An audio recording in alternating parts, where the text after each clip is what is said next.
Detective Alex drummed his fingers on the table, his gaze fixed on the no smoking sign. Restless, he pondered his options while waiting for a break in the case. Would the suspect even show up? 3 of the victims' phones indicated they had visited the same restaurant before their deaths. Alex had ample experience to discern that this couldn't be a coincidence. At noon, the restaurant bustled with customers, making it challenging to identify a serial killer amidst the crowd. "What have you got?" Jack's voice interrupted Alex's thoughts as he slid into the chair across from him. "So far, 3 potential suspects and a burning desire to light up," Alex replied wryly. Jack chuckled, sharing in Alex's frustration. "Do you really think he's here?"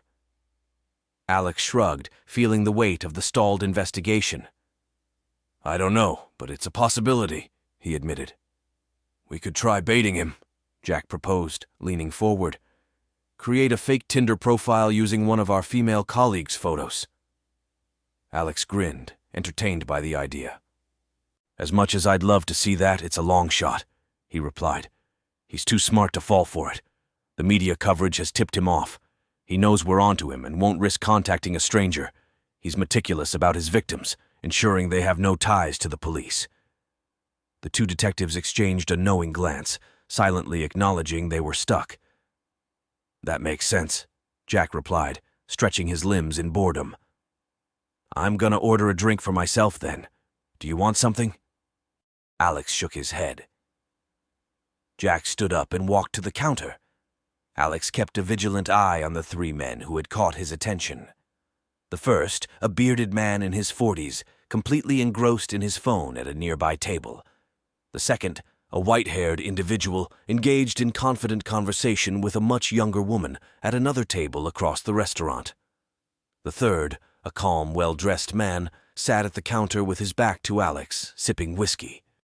Jack was now standing beside the third man, ordering his drink. Director Rogers had been pressuring Alex to solve the case.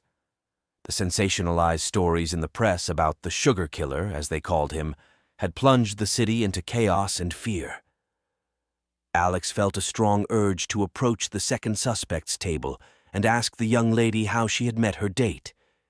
If she said Tinder, then that was their man. But he didn't have the authority to do so. After all, wealthy men dating younger women was a common occurrence. He needed a concrete lead before taking action. Allowing desperation to cloud his judgment was not an option. He had to remain focused and assertive. Rogers wouldn't be pleased if he started arresting every middle-aged man in the city. It would only fuel the media's criticism of the Metropolitan Police. Glancing at the no-smoking sign on the wall, he sighed. What about the other man, the second suspect, absorbed in his phone? Was he searching for new victims on Tinder? He should have instructed Jack to take a look as he passed by on his way to the counter. "I'll text him now," he thought, but abandoned the idea upon noticing Jack's phone on the table. Damn it!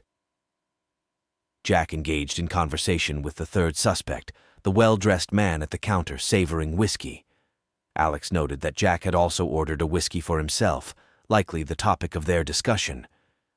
With nothing substantial to report, it felt like another wasted day. Director Rogers awaited him back at the office, anticipating progress in the investigation. The media frenzy was escalating, and the pressure from the mayor to resolve the case was mounting. Jack returned, seemingly a tad more content, whiskey in hand.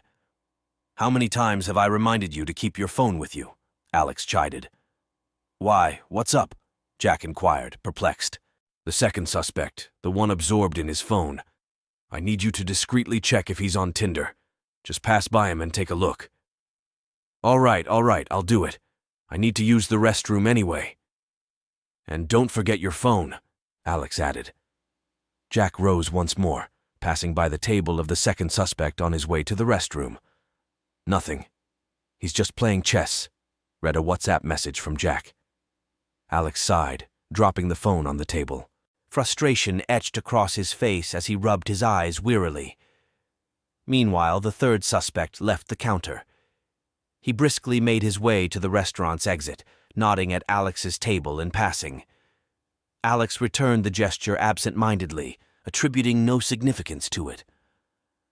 Maybe the man had observed Alex's association with Jack, the individual he had engaged with in conversation about whiskey at the counter. Mentally preparing himself for returning to the office empty-handed, Alex anticipated a long night ahead. Director Rogers would be relentless, insisting on revisiting every detail of the case, poring over camera footage, crime scene photos, and witness testimonies. It was an emergency situation now, and they would likely be spending the night at the office, tirelessly combing through every shred of evidence once more. Jack returned to the table and settled into his seat, taking a sip of his whiskey before speaking. "Our friend is quite the chess player," he remarked casually. "I checked, and he's rated over 2,000 ELO points." "I'm not in the mood, Jack," Alex replied tersely, his frustration evident. Jack flashed a sympathetic smile. "Fair enough. Should I try the first suspect's table then? Maybe I'll concoct a story about meeting a Tinder date who resembles the young lady he's with," Jack suggested, eager to help crack the case. Alex shook his head. "Forget it. Let's head back to the office. I'm bracing myself to hear Roger's voice all night." "Ah, Rogers, the master of persuasion," Jack quipped, rising from his seat alongside Alex. As they gathered their belongings, Alex casually inquired, "What were you discussing with the man at the counter?" Jack shrugged. "Just whiskey. He was enjoying a Johnny Walker Blue Label while I had the Black Label. Seemed like a decent guy, although he had an oddly small ring on his pinky finger." Alex's brow furrowed in thought. "Was it a ring with a yellow stone?" Alex asked, his tone urgent. Jack nodded. "Yes, it had a large yellow stone. Why do you ask?" "Tricia Patrick, the second victim, was a recent medical school graduate. Her graduation ring had a yellow stone. We never recovered it. He's keeping trophies," Alex explained, his mind racing. "Was that our guy?" Jack inquired, catching on to the gravity of the situation. "That's him," Alex confirmed, already moving toward the front door.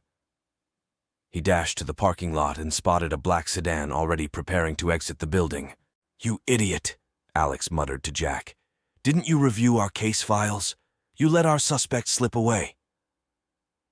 There was no mention of a missing ring in Tricia's file, Jack defended himself.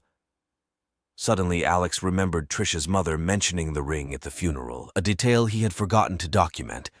With a sense of urgency, he instructed Jack to start the car engine as he lit a cigarette.